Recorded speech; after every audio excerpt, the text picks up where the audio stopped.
Sambahin ka, aming Ama. Sambahin ka, O Jesus.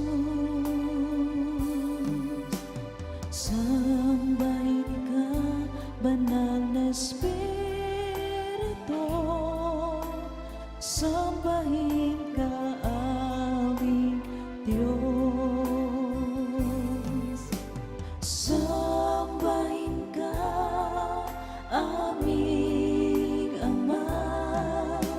Sambahin ka, O Jesus.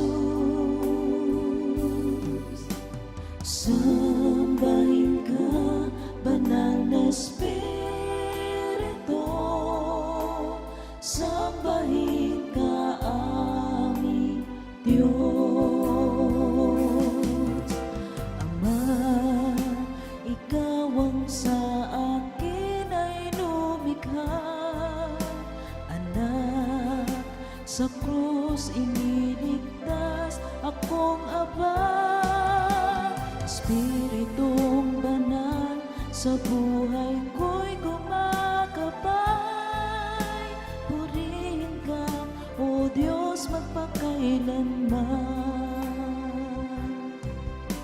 Ama, Anak at Espiritu, purihin, banal na sang tatlo.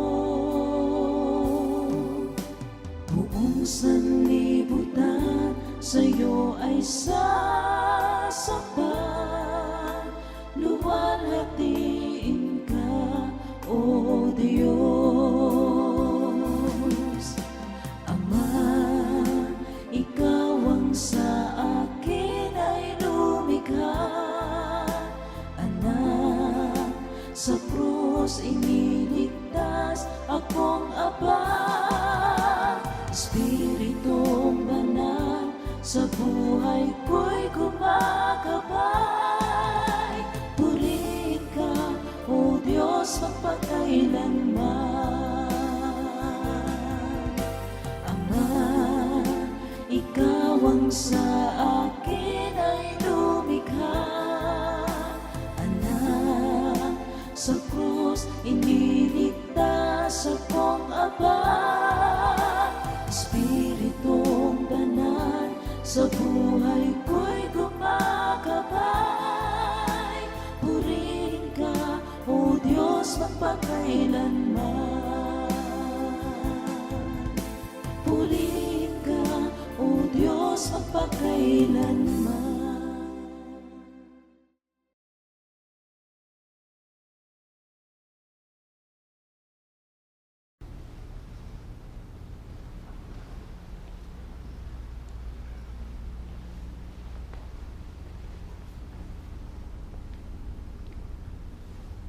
Sa kapistahang ito na Trinity o tatlong persona sa isang Diyos, tayo nandiyahan na tuwing tayo ay gagawa o magtatanda ng cross ay alalahanin natin na ito isang Diyos, kubalit tatlong persona.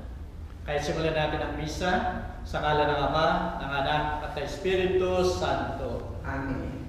Ang biyaya natin Panginoon Jesucristo, ang pag-ibig ng Diyos at ang liwanag ng Espiritu Santo ay sumainyong lahat.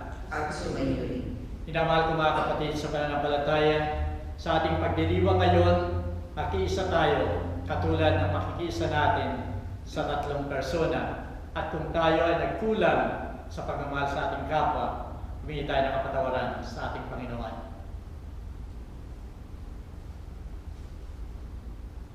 Ako'y nagkukumpisal sa Diyos na makapangyarihan at sa inyo mga kapatid, sapagkat lubha akong nagkasala sa isip, sa wika at sa gawa, at sa aking pagkukulang dahil sa aking sala, sa aking pinakamalaking sala.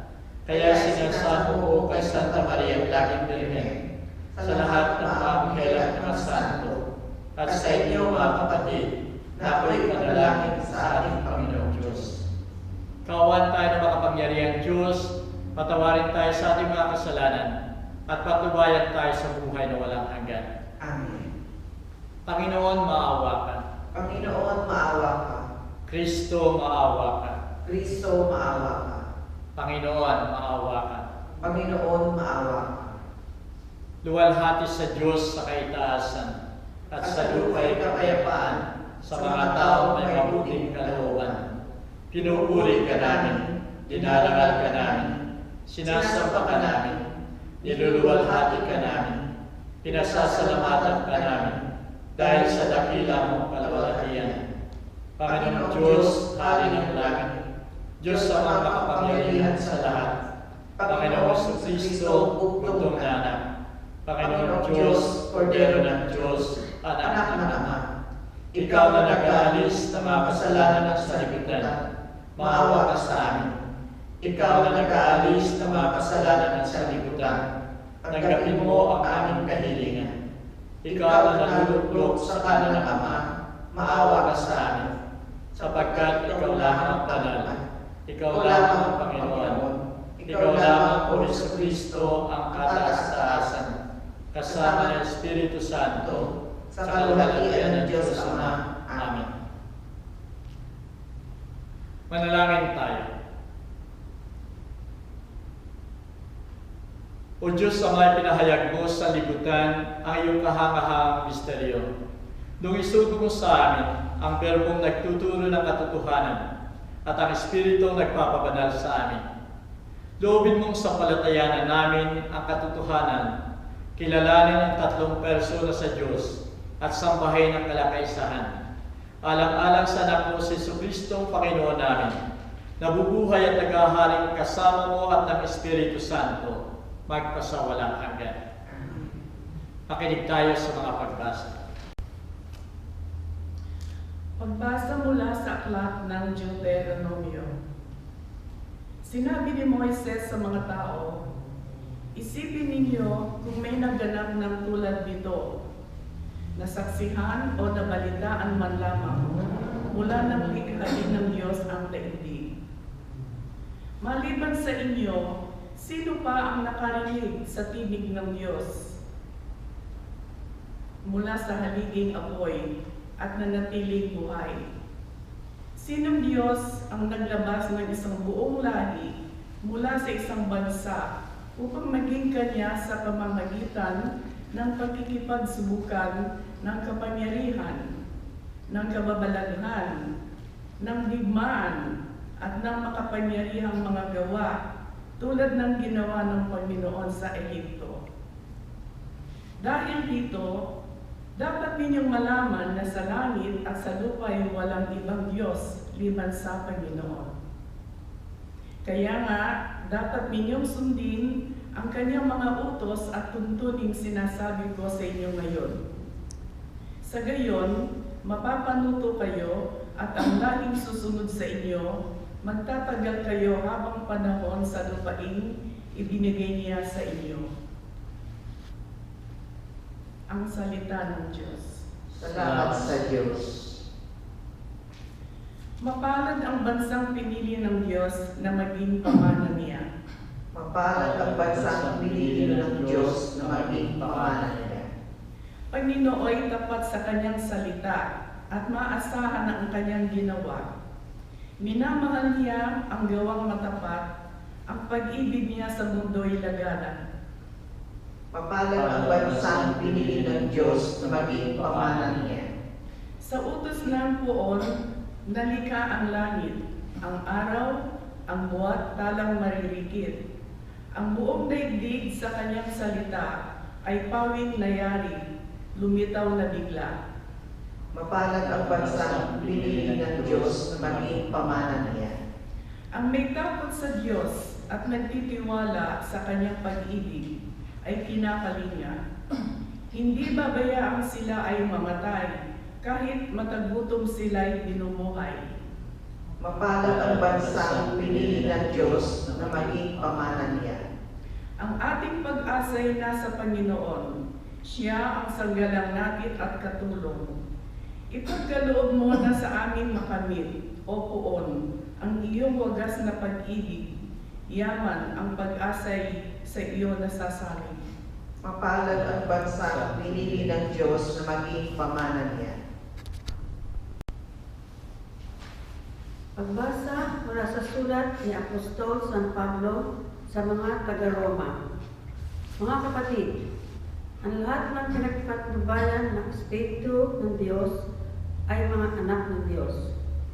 Sapagkat hindi kayo tumatanggap ng espiritu ng pagkalipin upang maling matakot. Ang tinanggap ninyo ay espiritu ng pagiging anak, at ito ang nagbibigay sa atin ng karapatang tumawag ng Ama, Ama ko. Ang espiritu nga ay nagpapatotoo, kasama ng ating espiritu, na tayo'y mga anak ng Diyos. At yamang mga anak, tayo'y mga tagapagmana ng Diyos at kasamang tagapagmana ni Kristo. Sapagkat kung tayo'y nakikipagtiis sa Kanya, tayo'y dadakilan din kasama niya. Ang salita ng Diyos. Salamat sa Diyos.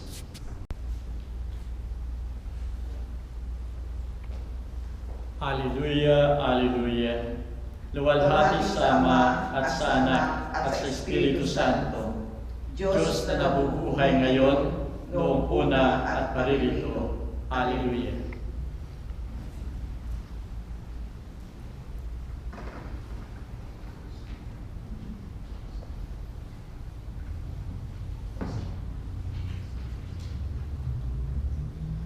Sumayin niyo ang Panginoon. At sumainyo rin.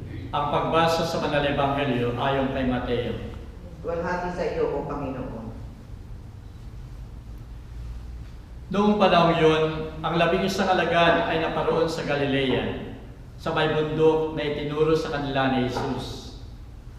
At nabakita siya ay kanilang sinamba, samantalang ang iba ay nag-alinlangan. Lumapit sa kanila si Jesus at kinausap sila ng ganito, "Ipinagkaloob sa akin ang lahat ng kapangyarihan sa langit at sa lupa. Kaya magsihayo kayo at gawin ninyong mga alagad ang lahat ng bansa. Binyagan sila sa ngalan ng Ama at ng Anak at ng Espiritu Santo.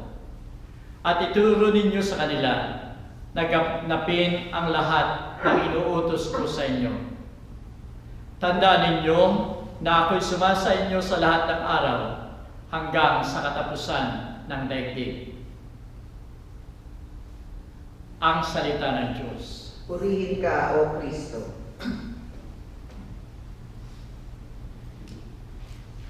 Minamahal ko mga kapatid sa pananampalataya, si Mary ay naninirahan sa Chicago, sa Amerika, at siya isang protestante. Siya ay naging Baptist, member ng Methodist Church. Siya ay sumama sa scientist sa Holy Roller. At siya nakikipaglaban lagi sa mga Katoliko, sapagkat ang pinaniniwalaan lamang niya ay si Jesus. Jesus only ang kanyang ipinaglalaban. One time siya ay naimbitahan sa bahay ng kanyang kaibigan na Katoliko, at nakita niya doon ang isang Catholic book catechism. At sabi niya, kukunin ko ito, titingnan ko, pag-aaralan ko, upang magamit ko sa pakikipagdebate sa mga Katoliko.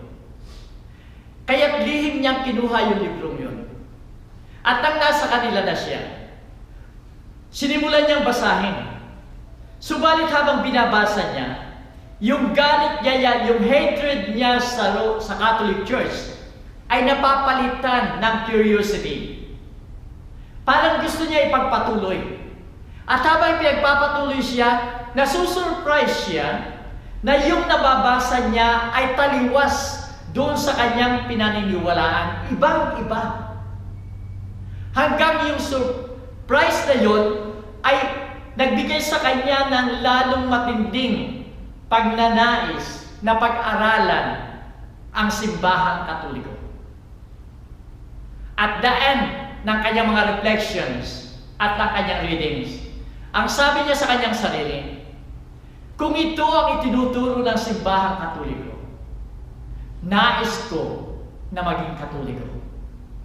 at siya ay nabinyagan sa St. Elizabeth Catholic Church sa Chicago, America.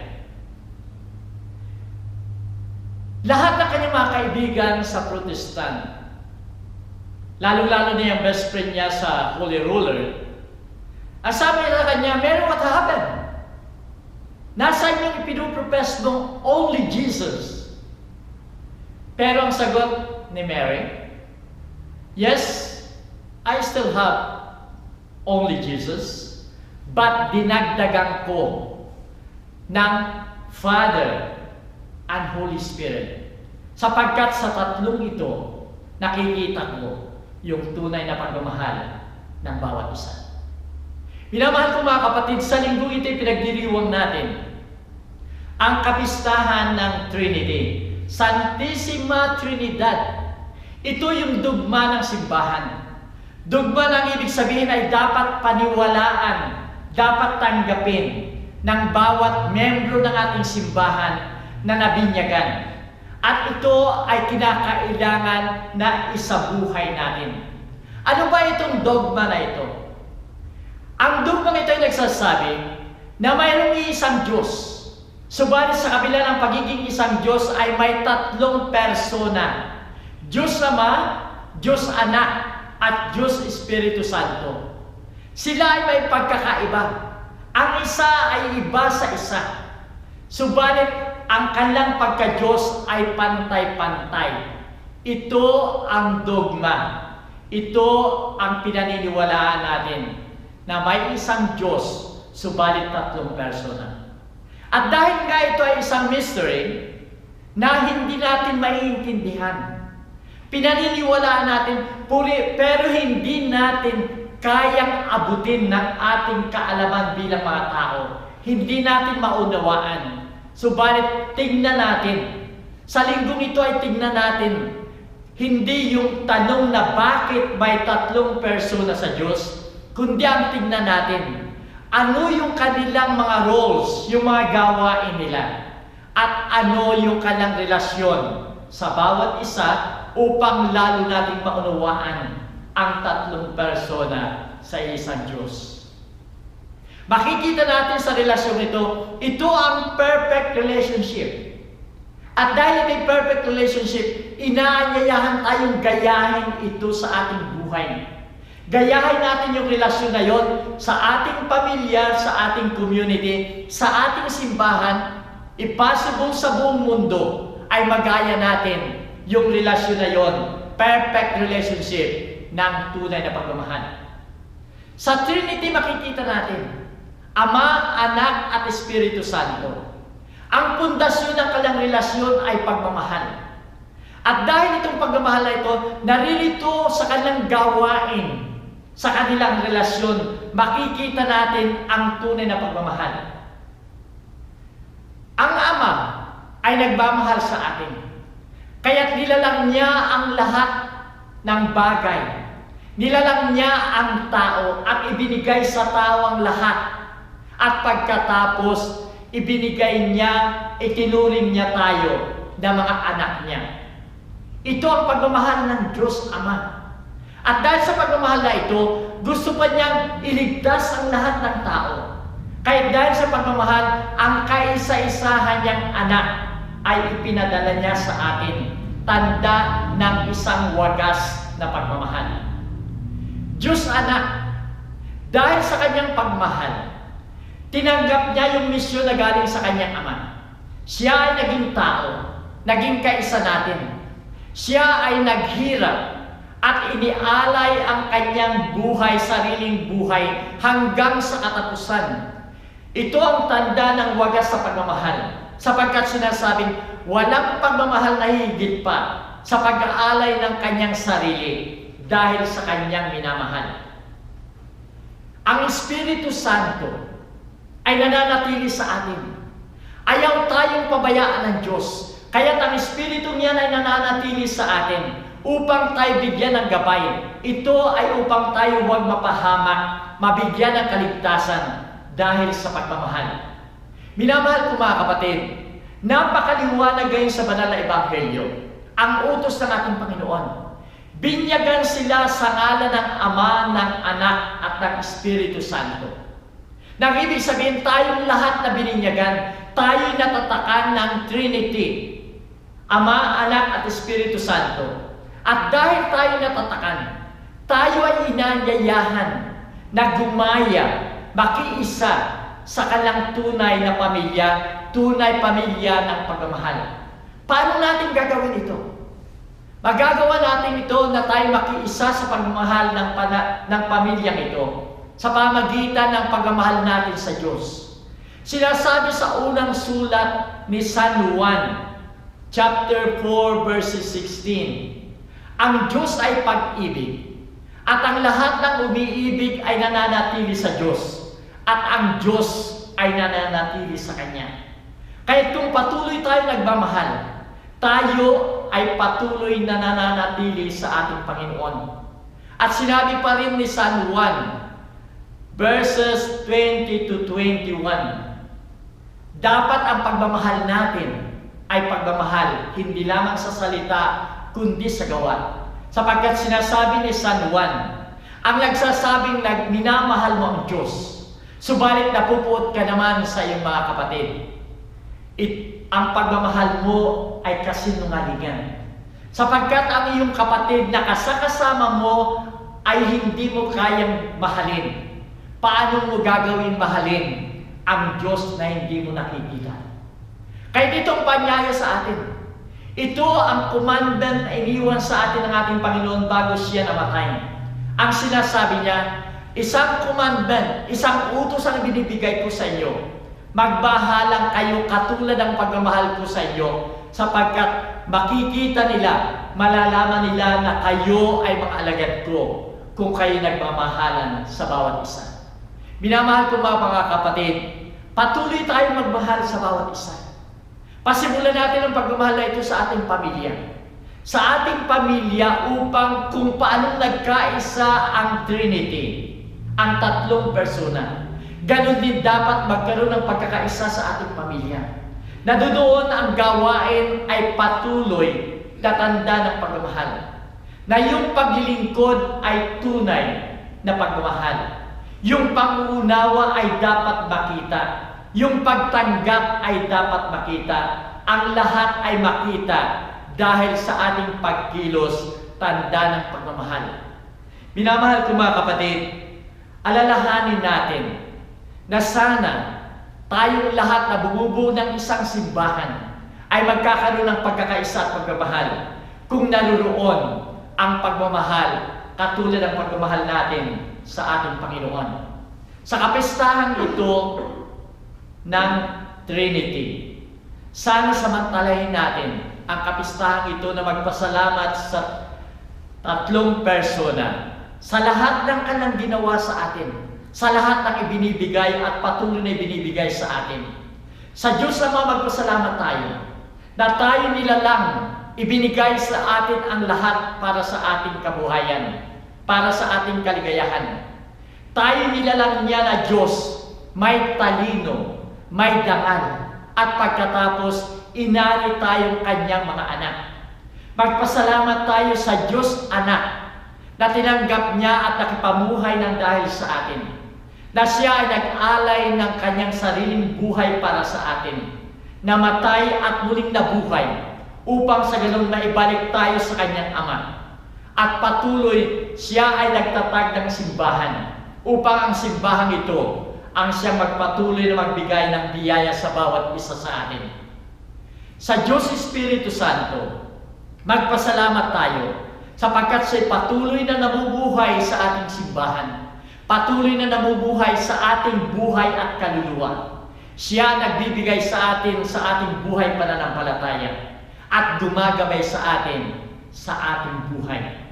Minamahal kong mga kapatid, tuwing tayo ay magtatanda, gumagawa ng tanda ng cross, Ama, Anak, at Espiritu Santo, sa simula at katapusan ng ating mga panalangin. Sa simula at katapusan ng ating Santa Misa. Sana ito ay maging tanda na patuloy tayong sumasamba sa kanila. Patuloy tayong nagpapasalamat sa kanila. at patuloy tayo nagmamahal sa Ama, Diyos Ama, sa Diyos Anak, at sa Diyos Espiritu Santo. Bilang tanda ng ating pananampalataya, ipahayag natin ito. Sumasampalataya ako sa Diyos sa mga makapangyarihan sa lahat, na may gawa ng langit at lupa. Sumasampalataya naman ako kay Jesucristo, iisang anak ng Diyos, Panginoon nating lahat. Nagkatawang tao siya, lalang ng Espiritu Santo, ipinanganak ni Santa Maria Virgen, pinagpakasakit ni Poncio Pilato, ipinako sa krus, namatay, ibinaon, nanawag sa mga impyerno, nang may katlong araw, nabuhay na magmuli, umakyat sa langit, naluluklok sa kanan ng Diyos sa mga makapangyarihan sa lahat. Doon magmumula, paririto at uhukom sa nangabubuhay at nangamatay na tao. Sumasampalataya naman ako sa Diyos Espiritu Santo, sa Santa Iglesia Katolika, sa kasamahan ng mga santo, sa ikawawala ng mga kasalanan, mabubuhay na maguli ang nangamatay na tao, at may buhay na walang hanggan. Amen. Panalangin ng bayan. Ang Diyos ay ating tagapaglikha at Ama. Ibinigay niya sa atin ang kanyang anak upang maging buhay natin. Sa pamamagitan ng Espiritu, tayo ay manalangin at sagutin natin ang bawat kahilingan. Panginoon, dinggin mo ang iyong sambayanan. Panginoon, dinggin mo ang iyong sambayanan. Maging panahon nawa ito ng kapayapaan para sa lahat ng tao.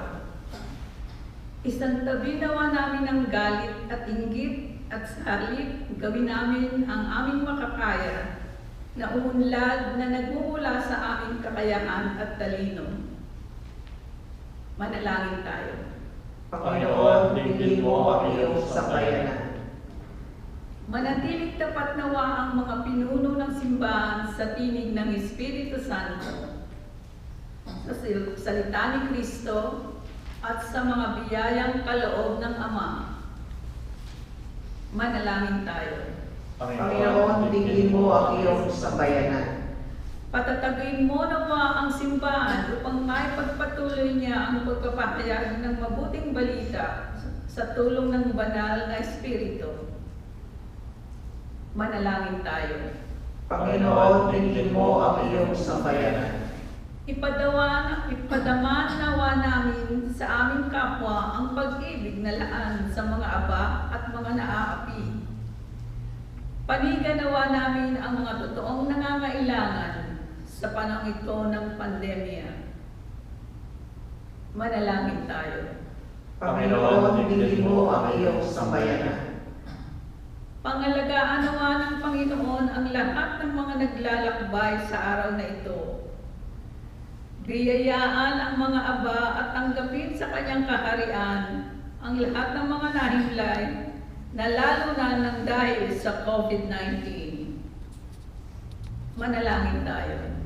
Panginoon, dinggin mo ang iyong sambayanan. Ipanalangin din natin ang ating pansariling intensyon.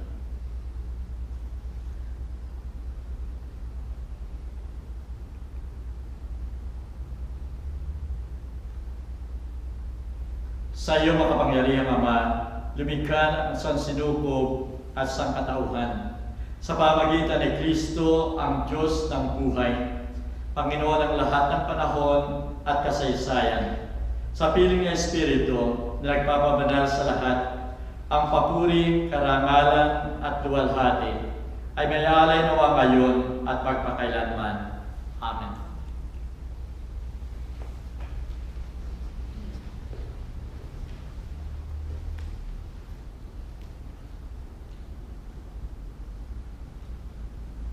Purihin ka, Panginoon Diyos, ng lahat ng kinapal sapagkat sa kabutihan ay tinanggap namin ang tinapay na inialay sa iyo, na galing sa lupa at pinagpaguran ng tao, upang maging tinapay na magdudulot sa amin ng buhay na walang hanggan. Purihin at ipagdangal ang Diyos magpakailanman.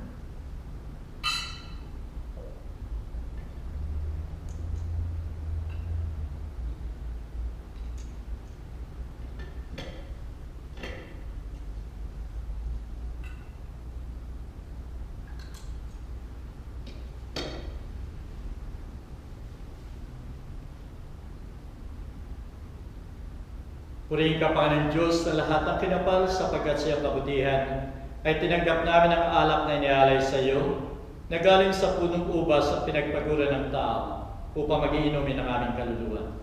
Purihin at ipagtangal ang Diyos magpakailanman.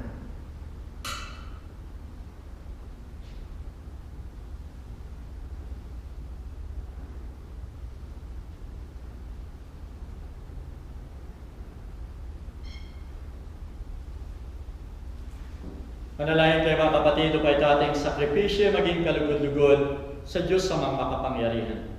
Tanggapin nawa ng Panginoon itong sakripisyo sa iyong mga kamay sa kapurihan niya at karangalan sa ating kagagaling at ng buo niyang Iglesia Banal.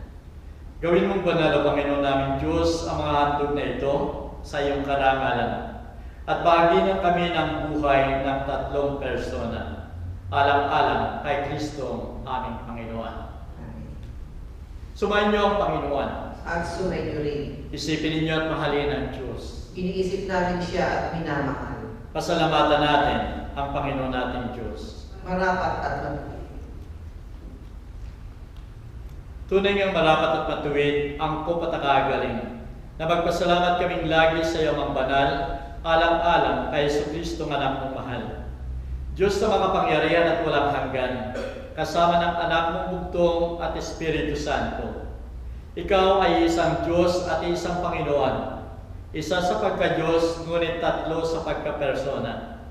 Sapagkat kung ano ang aming sinasampalatayanan sa iyong pahayag tungkol sa kaluwalhatian mo, ay gayon din sa anak at Espiritu Santo nang walang pagtatangi. Kaya sa pagsampalataya sa Diyos na totoo at walang hanggan, ay sinasamba namin ang pagkakaiba ng mga persona, ang kaisahan ng pagka-Diyos at ang pagkakapantay-pantay ng kamahalan. Ito ang pinagbubunying walang humpay na makapal na mga anghel sa kalangitan. Santo, Santo, Santo, Panginoong Diyos na makapangyarihan, napupuno ang langit at lupa ng kaluwalhatian mo. Hosana sa kaitaasan, pinagpala ang maririto sa ngalan ng Panginoon. Hosana sa kaitaasan. Ikaw nga, Panginoon, ay tunay na banal at sa'yo nagmumula ang lahat ng kabanalan.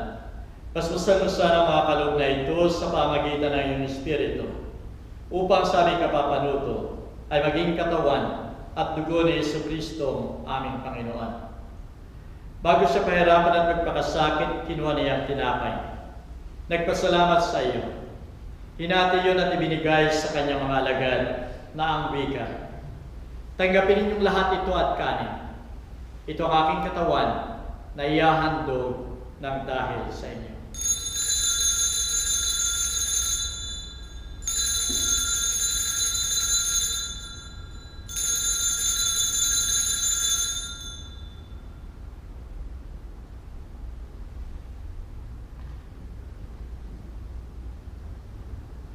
Gayon din naman, pagkatapos ng hapunan, kinuha niya ang kalis.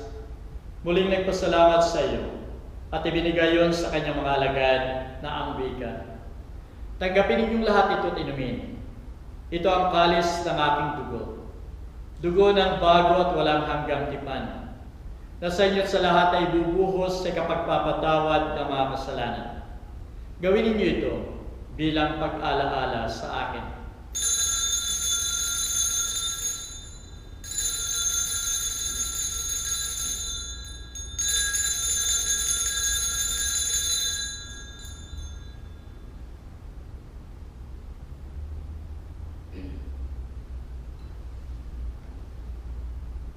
Ipagdangal natin ang sakramento ng ating pananampalataya. Si Kristo'y namatay, si Kristo'y nabuhay, si Kristo'y babalik sa wakas ng panahon. Kaya sa paggunita sa kamatayan at muling pagkabuhay na iyong anak, inalay namin sa iyo, Ama, ang tinapay na nagdudulot ng buhay at ang kalis na nagbibigay ng kaligtasan. Nagpapasalamat kami sa iyo sapagkat minarapat mo kaming tanggapin sa mahal mong harapan upang maglingkod sa iyo. Pakumbabang sinasamo namin na kami makikinabang ng katawan at dugo ni Kristo ay pag-isay ng Espiritu Santo. Alalahanin mo, Panginoon, ay iyong simbahan sa buong daigdig, kasama Santo Papa si Francisco, ang aming Arsobispo si Anthony at lahat ng mga pare. Gawin mong ganap ang iyong simbahan sa buklod ng pag-ibig. Alalahanin mo rin ang aming mga kapatid na nahimlay at umaasang muling mabubuhay at lahat ng mga yumaong. Tanggapin mo sana sila sa maluwalhati mong harapan. Maawa ka sa aming lahat. Gawin mo kaming marapat na pumasok sa buhay na walang hanggan, kasama ni Maria bilang ina ng Diyos, kasama ng mga apostol at lahat ng mga banal, na tumupad ay yung kalooban sa lahat ng panahon upang magpuri sa iyo, alang-alang kay Jesucristo ang anak mo. Sa pamagitan ni Kristo, kasama niya at sa Kanya, o Diyos amang makapangyarihan, ikaw ay pinupuri at ipinagdarangal, kaya sa Espiritu Santo, magpasawalang hanggan. Amen.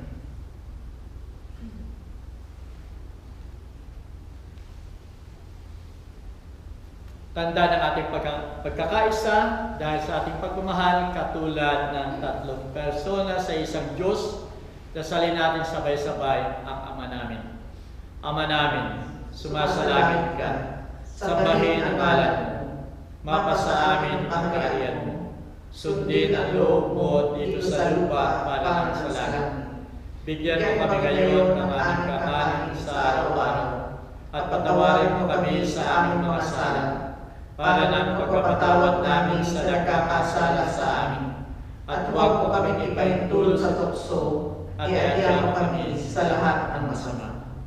Hiniling namin o Panginoon na iligtas mo kami sa lahat ng masama. Pagkalooban mo kami ng kapayapaan sa aming kapanahonan, upang sa tulong na iyong awa ay lagi kayong maligtas sa kasalanan at malayo sa lahat ng ligalig. Samantalang hinihintay namin ang masayang pagbabalik ni Jesucristo aming manunubos. Sapagkat sa iyo nagmumula ang kaharian, ang kapangyarihan at kalwalhatian, magpasawalang hanggan. O Panginoon Jesucristo, sinabi mo sa mga apostol, kapayapaan ang iniiwan ko sa inyo. Ipinagkakaloob ko sa inyo aking kapayapaan. Huwag mo sana'y sa alang-alang ang aming mga pagkakasala, kundi ang pananampalataya na iyong simbahan. Pagkalooban mo siya ng kapayapaan at pagkakaisa, ayon sa kasisiyan ng iyong kalooban, nabubuhay ka tagahari, magpasawalang hanggan. Amen. Ang kapayapaan ng Panginoon ay laging sumainyo. At sumainyo rin. Magbigay tayo ng kapayapaan sa bawat isa. Peace.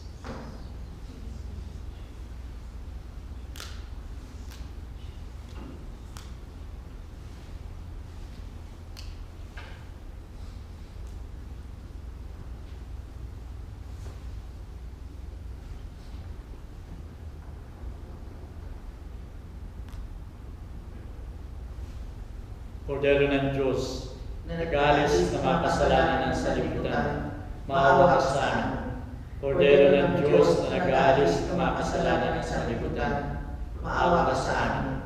Kordero ng Diyos na nag-alis ng mga kasalanan ng salibutan, ipagkaloob mo sa amin ang kapayapaan.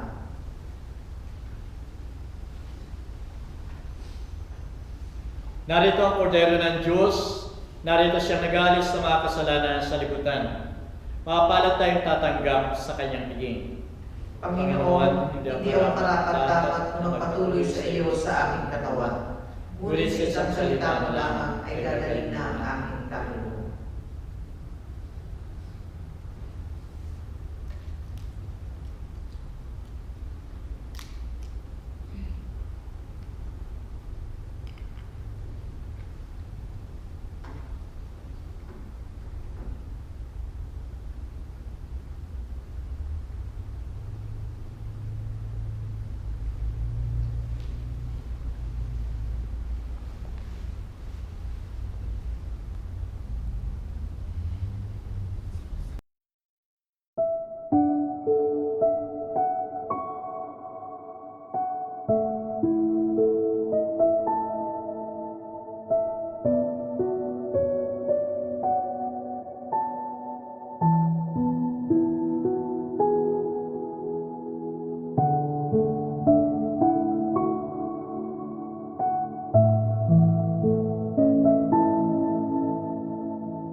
ang aming alay ay pagsamba,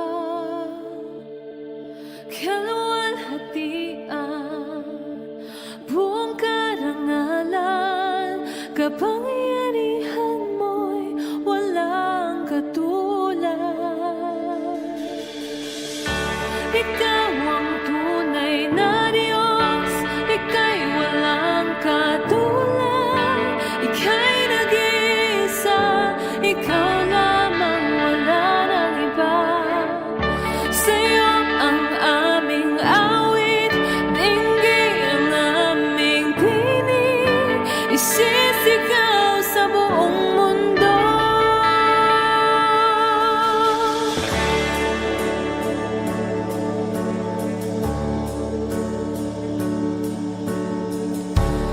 Pupurihin ka, O Diyos, ang aming alay ay pagsamba, kaluwalhatian, buong karangalan, kapangyarihan mong walang katulad. Ikaw ang tunay na Diyos, ika'y walang katulad, ika'y nag-iisa, ikaw lamang, wala nang iba. Sa'yo ang aming awit, dinggin ang aming tinig, isisigaw sa buong mundo.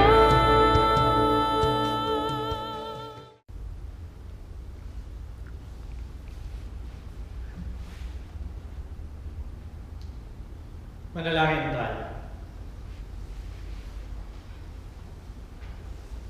Naway magkabisa sa aming kaluluwa at katawan ang sakramentong natanggap namin o Panginoong Diyos. Loobin mong ang aming pamuhay ay maayon sa pagsampalataya sa misteryong ito. Alang-alang ay Kristong aming Panginoon. Nagpapasalamat ako sa inyong lahat sa pagdalo ninyo sa misang ito, at sana bilang tanda na tayo mga Katoliko, sumasampalataya sa ating Panginoon, tayo ay patuloy na magkaisa at magmahalan. Sumayin niyo ang Panginoon. At sumainyo rin. Naway pagpalain kayo ng makapangyarihan Diyos Ama, Anak at Espiritu Santo. Pumayo tayo mapayapa, tapos na ang misa. Salamat sa Diyos. Mayroong mga katanungan, sino, ano, bakit, saan, kailan kaya makikita ka na nakasakutan. Akala ko sa pagkanta, lubos ko nang malalaman, bagay na nung ako'y bata, hiwaga ng buhay.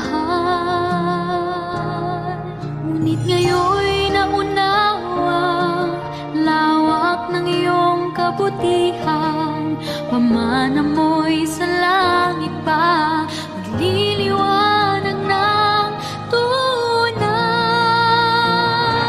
Kay sarap mabuhay ng kasama,